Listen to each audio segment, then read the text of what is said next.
Today is what you make it. Make it as original as your personal playlist.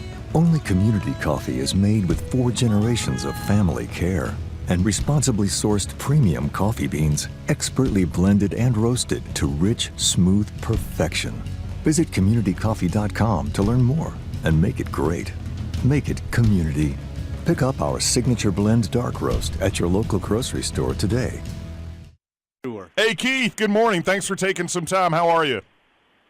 Hey, guys. I'm great. How are you all? Doing well, and congratulations again. We couldn't be more happy for you, more proud of you, and what a performance on, not just Sunday, the whole weekend, and, just great stuff to see. So congrats again. Thanks, guys. Yeah, it still hasn't really hit me yet. I'm just now leaving Palm Beach, so. Oh, really? well, Keith, not only did you win at a course designed by Jack Nicklaus. You beat Brooks Koepka, Ricky Fowler, Vijay Singh, some guys with some pretty good resumes, and you make this 15-footer. And as I texted you the other day, where we were watching, let's just say there were a lot of drinks flying when that putt went in. What in the world was going through your mind? Were you zoned in? Were you zoned out? Was it muscle memory? What's going through your head when you're lining up this 15-footer to win one of the best tournaments on tour?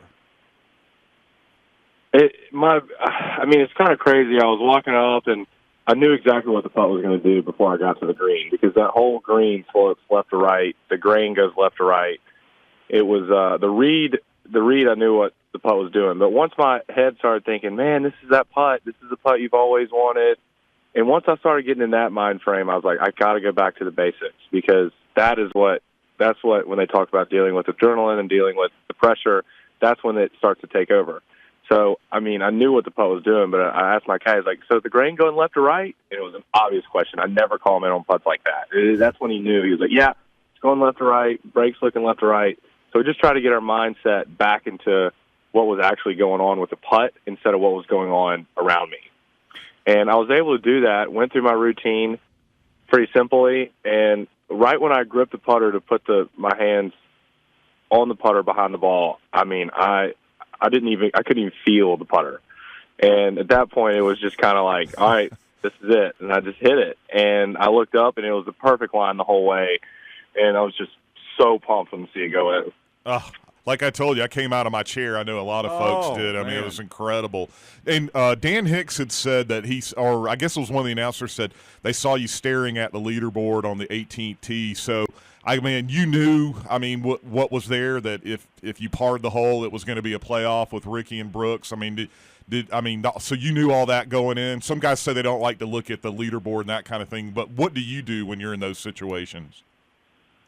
Well, that was the first time I've really been in that situation, so I guess look at the leaderboard.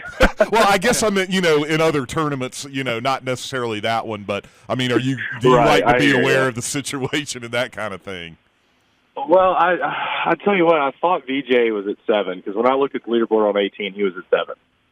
And I knew if I made that putt, I was ahead of Brooks and Ricky, but he still had a chance to make eagle to put me in a playoff. And so if you look back at the telecast, you can see my caddy and I going back and forth talking. That's what we're trying to figure out. We're trying to figure out if VJ has a chance to eagle or not. And then I look back in the fairway, and he's in the bunker. And then I look kind of over, I'm walking to the tunnel, and Bones is over there. And Bones kind of winks at me and gives me a thumbs up. And, just this emotion just poured over me. And I was walking through the tunnel, and everybody was like, way to go, congrats, way to go.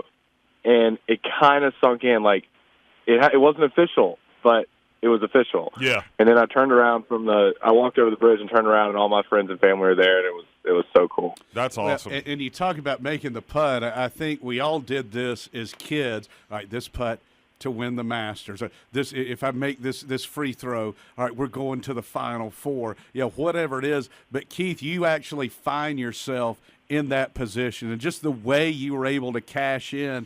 So when you were a kid, how many times did you line up putts like that? I would guess every day when you're practicing. All the time. And the crazy thing is, you practice and you think about it, this is to win the Masters, and you put all this pressure on yourself, and that takes you away from what you're trying to do. I'm trying to hit this putt left edge. It's uphill. and, let's just get lined up in the left edge and hit the right speed. And so that's what was different this time is I switched it from thinking this is a putt to win the PGA Tour event. I switched it to thinking, all right, I'm playing this putt a little bit outside left. It's a little uphill. Let's get lined up right and hit the best speed we can and then hit the putt. And that's what I did, and that's why it went in. And that's what was so different about me being in the past and, this being my first victory is when I did get in those situations, I was thinking the opposite way of this is so important, this is this, instead of thinking what you're trying to do. As we mentioned, our man Keith Mitchell doing the duty that lies nearest, and we do appreciate that, joining us here after winning the Honda Classic. How much have you had to change up your schedule now looking ahead?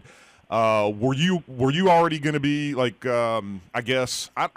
like they were talking about, all right, so you get the Masters. I guess you'll go ahead and do that since that's available to you. Yeah, that'll be fun. Like the players and everything. Were you like how much have you had to like just in the last 48 hours start adjusting your schedule? Thankfully, not that much. There's really only one tournament I took out between now and the Masters. And if I get in the match play, which is the top 64 in the world, right now I'm 68, and I'll be there. So hopefully, and that's cutoffs at the players.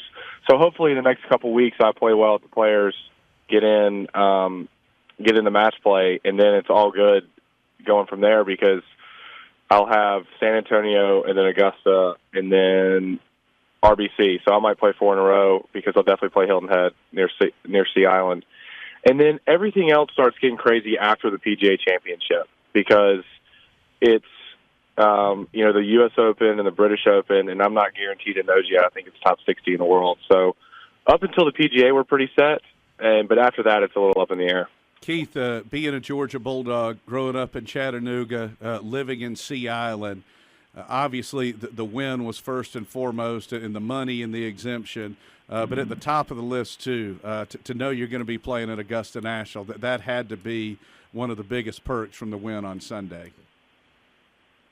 Absolutely. I mean, it's so cliche to say I've dreamed about that my whole life, but it's absolutely the truth. I mean, I wouldn't be out here doing what I'm doing if I didn't dream about that. And it's so just an honor to know that I'm going to play. And it still hasn't really sunk in, but I've already texted some guys up there.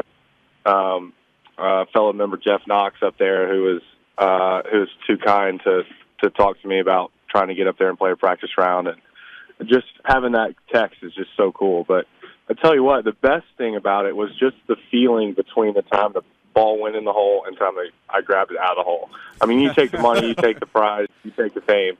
That 15 seconds of just raw emotion is something that is just I wish I could bottle up and sell.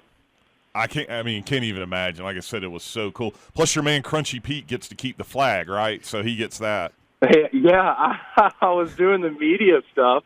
I signed my scorecard and everything, and I walk out, and I'm like, where's Pete? I need my bag. I need my stuff. And he's like, oh, he's still in 18th grade waiting for the last group to finish so he can get the flag. That's right. That's right. Yeah, exactly. Hey, Keith, how much – and we've got so many players down at Sea Island. Of course, the connection between Georgia and the Golden Isles is so great.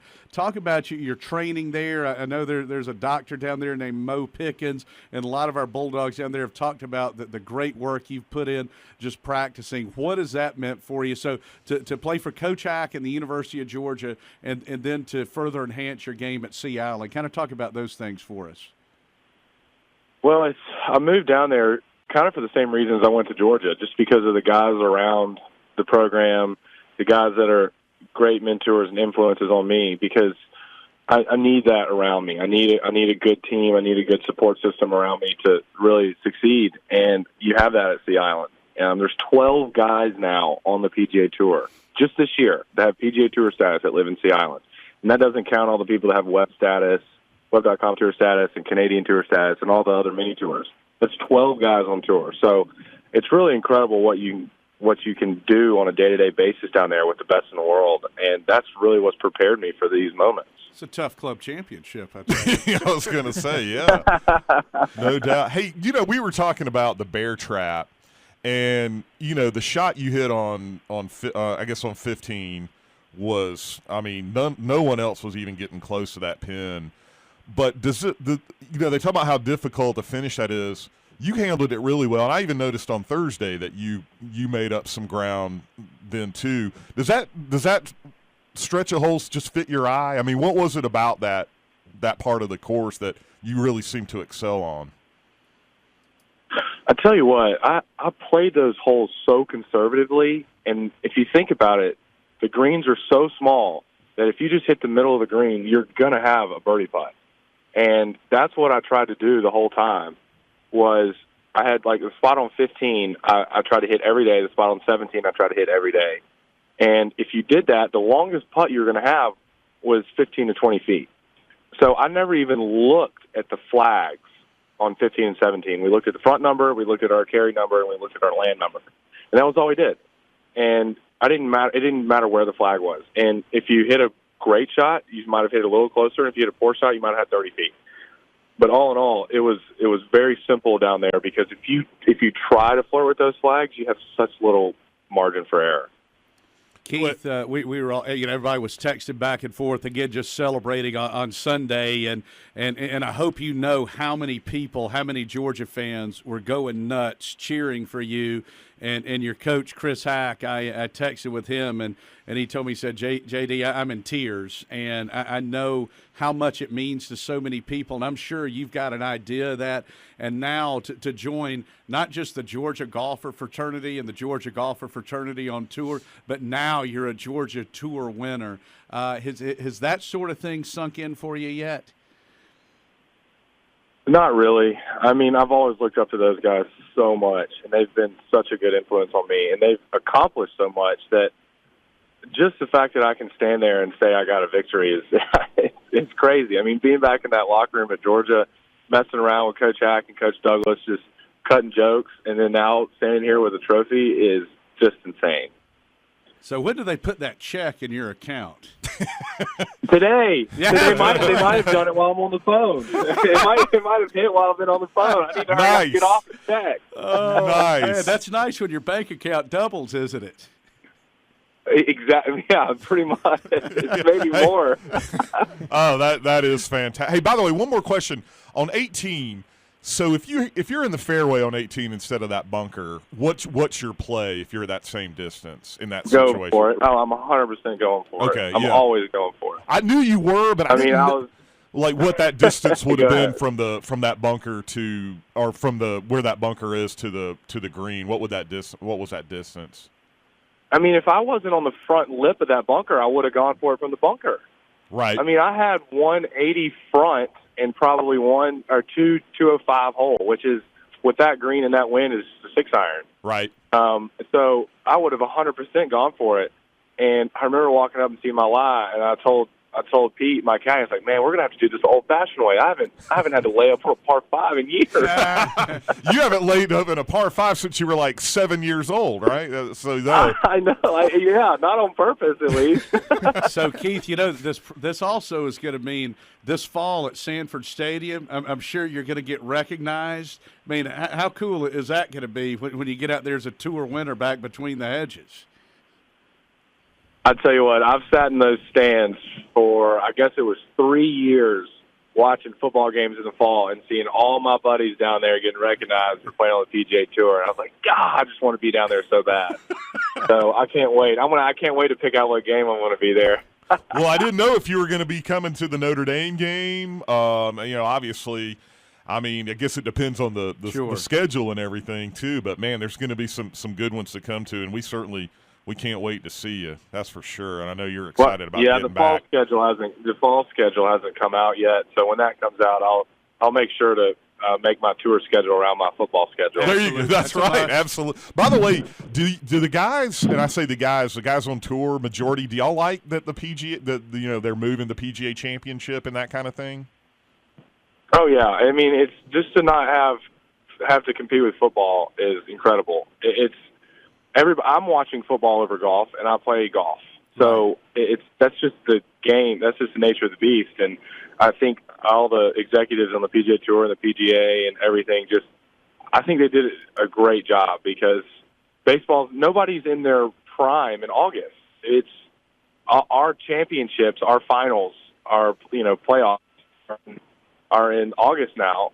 And no other sport is, I don't think. I mean, I could be wrong, but I'm pretty sure that's it.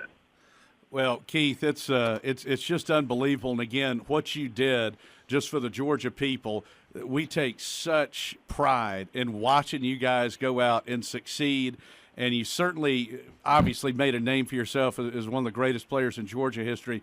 And then to go out, when you got your card, you were on leaderboards, you were in top tens, you were flirting with that win. Then to go and cash in a tournament like this, at a venue like this, with a leaderboard like this, with a pretty good player named Jack Nicklaus sitting in the TV booth at one of his venues there.